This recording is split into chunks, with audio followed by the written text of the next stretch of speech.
Halo, seperti dengan penjanjian, gue mau bikin video tentang Champions League. Oke, sekarang di studio box to box, lagi menunggu Pange dan Tio untuk rekaman hari Senin. Jadi sambil nunggu kita bahas Champions League dulu.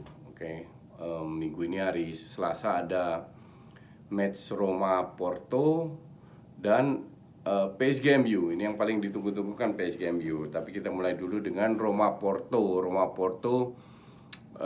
Jujur gue tidak terlalu sering nonton Porto.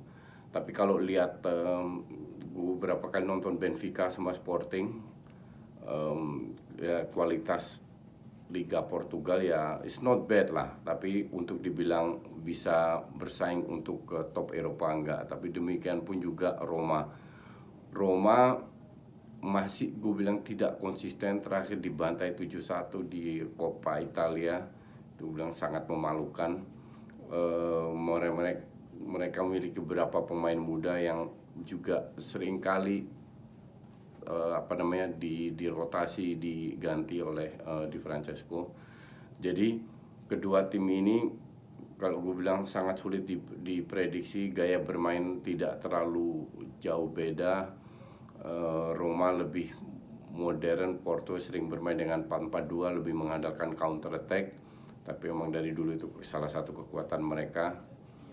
Dengan filosofi seperti itu pun mereka berada di rank 1 dan kemungkinan juara, karena gue bilang mereka lebih kuat daripada Benfica dan Sporting. Tapi itu di skip lah, itu nggak begitu penting. Lebih penting lihat match berikutnya. Terus PSG lawan MU. PSG MU gimana ya? PSG kalau gue bilang, gue nonton berapa match dan pada saat Neymar cedera itu benar-benar sangat berpengaruh. Mbappe tidak tampil seperti yang dia tampil di Piala Dunia. Nggak main jelek, tapi tidak terlalu dominan lah. Terus Cavani nampaknya cedera dan Verratti kembali lagi. Sebenarnya kalau mereka dengan full tim tanpa pemain muda seharusnya akan menjadi pertandingan yang menarik. Tapi nampaknya Cavani dan Neymar tidak bisa hadir, dan itu sebuah plus poin besar untuk MU. Sementara MU sendiri lagi on fire banget ya. Kita tahu semua bahwa mereka belum terkalahkan sama sekali, dan walaupun gue selalu bilang nggak akan lama lagi, tapi feeling gue MU memiliki peluang, apalagi bermain di kandang sendiri, peluang sangat besar untuk menggeser PSG dari Champions League.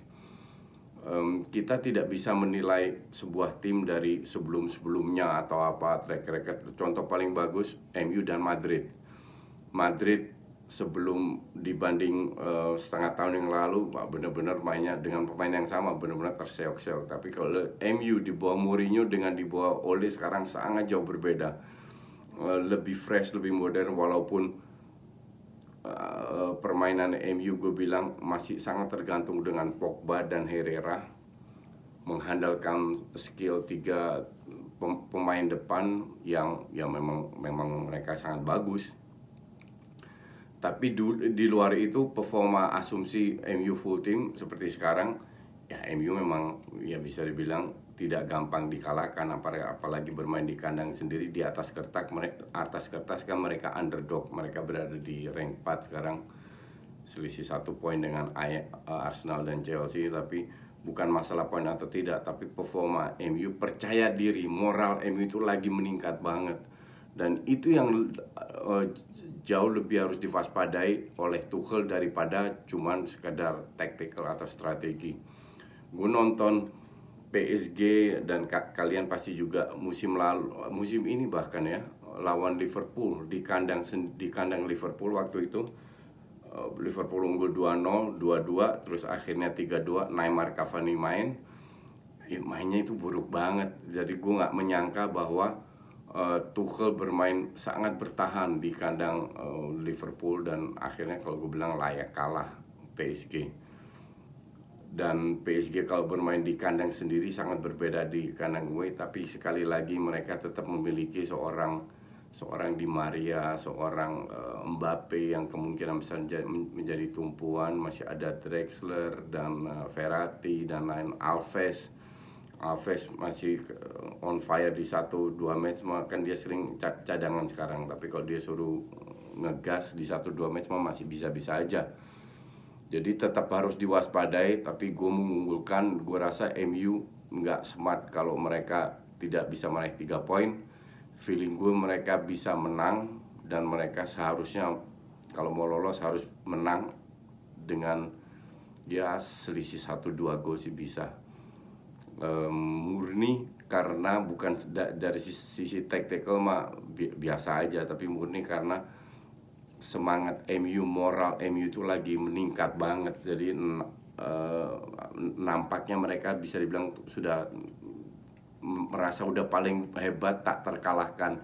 Mereka masuk lapangan dengan percaya diri tinggi. Gue juga tidak melihat dengan 4-2-3-1-nya, gue tidak melihat apakah PSG punya strategi tertentu untuk mengalahkan MU. Paling kalau seandainya 0-0, MU terlalu ngotot, terlalu menyerang, sehingga bisa aja di counter attack oleh PSG yang memiliki pemain muda juga. Ada Nkunku, ada Mbappe yang sangat cepat, dan kita semua tahu salah satu kelemahan MU ada di lini belakang, apalagi kalau Jones dan Smalling yang main. Nah itu doang yang kalau gue bilang harus diwaspadai, karena untuk gue sih harusnya MU 65% harusnya MU bisa menang. Tapi kalau mereka bermain ya terlalu nafsu, kurang waspada, blunder, ini itu namanya sepak bola, tapi bisa terjadi ya. Sangat rugi kalau mereka tidak bisa meraih 3 poin, karena PSG tampil di kandang sendiri jauh lebih buas daripada di kandang lawan. Jadi ini bukan prediksi ya, gue tidak pernah memprediksi pertandingan ini, hanya memberi preview jalannya seperti apa. Terus ada Spurs Dortmund. Dari sisi tactical ini pertandingan yang luar biasa dengan dua strategi yang berbeda. Spurs lebih ball possession, lini tengah kiri kanan mencari celah masuk, tapi Dortmund yang lagi on fire lebih bermain very direct. Ball possession tidak begitu penting, tapi pada saat mereka mendapatkan bola dalam 7 detik mereka harus bisa melakukan shot on goal atau finishing. Kalau enggak mereka organize lagi di belakang.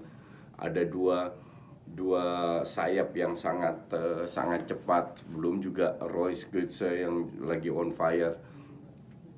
Kalau gue bilang gue lebih sedikit unggulkan Dortmund, bukan berarti mereka pasti menang di Spurs, tapi terutama dari sisi permainan, Spurs harus mengambil inisiatif di kandang sendiri, dan itu selalu mereka lakukan.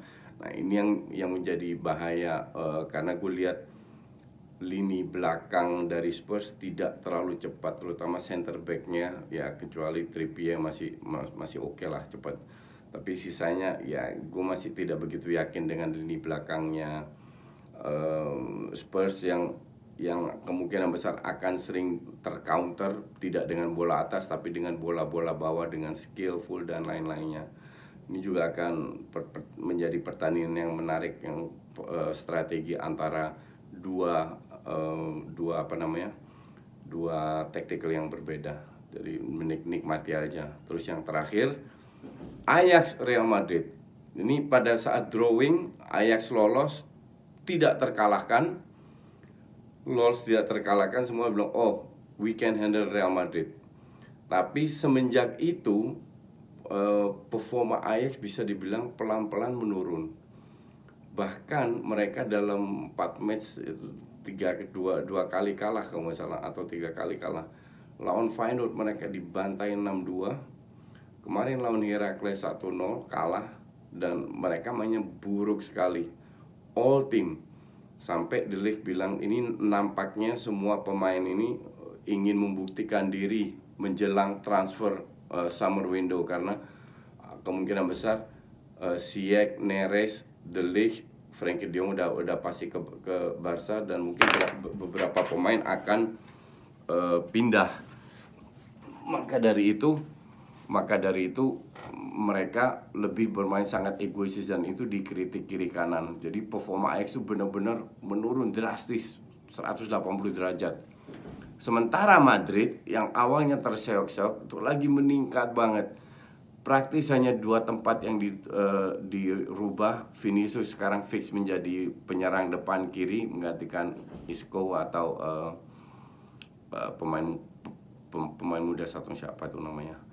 Terus sama bek kiri Marcelo kayaknya sudah kreditnya udah habis. Reguilon yang sekarang lebih sering bermain, bukan Vasquez, cuman satu siapa. Jadi mereka lebih bermain di depan.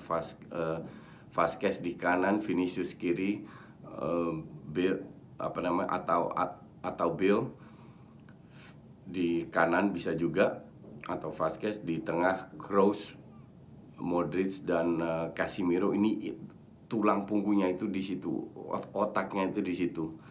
Dan pemain belakang biasa, Reguilon kiri, Carvajal kanan, Varane dan siapa namanya, Ramos. Jadi ini tim sudah kembali mendekati atau bahkan mungkin sama dengan permainan, tidak hanya dari sisi menang atau cetak gol, tapi permainannya itu dahsyat. Kemarin gue nonton lawan Atletico Madrid, ya mereka mungkin tidak terlalu frontal menyerang, tidak tergantung oleh seorang sosok Ronaldo, tapi sekarang semua bisa mencetak gol. Walaupun Vinicius tampilnya pemain sangat berbakat, tapi jelas kelihatan kurang jam terbang, seringkali mengambil keputusan yang salah. Tapi itu ya anak muda seperti itu, cuman dia kalau lagi on fire bahaya banget. Dan gue bilang kalaupun Ajax tidak kalah di kandang sendiri, di Madrid akan kalah. Jadi prediksi gue, feeling gue, bukan prediksi, gue nggak bisa memprediksi, seharusnya si Madrid bisa lolos. 3 match lainnya gue nggak bisa prediksi, tapi yang satu hampir pasti gue bilang ya. Sayangnya Ajax tidak dalam performa yang benar, dan Madrid lagi meningkat. Kalau seandainya dua-dua dalam performa yang top, ini akan menjadi pertandingan menarik. Jadi kita lihat aja. Oke, that's it. Preview gue untuk 4 Champions League match ini, dan next week ada 4 lagi. Kita kasih preview lagi sebelum weekend. Ya, thank you. Cheers.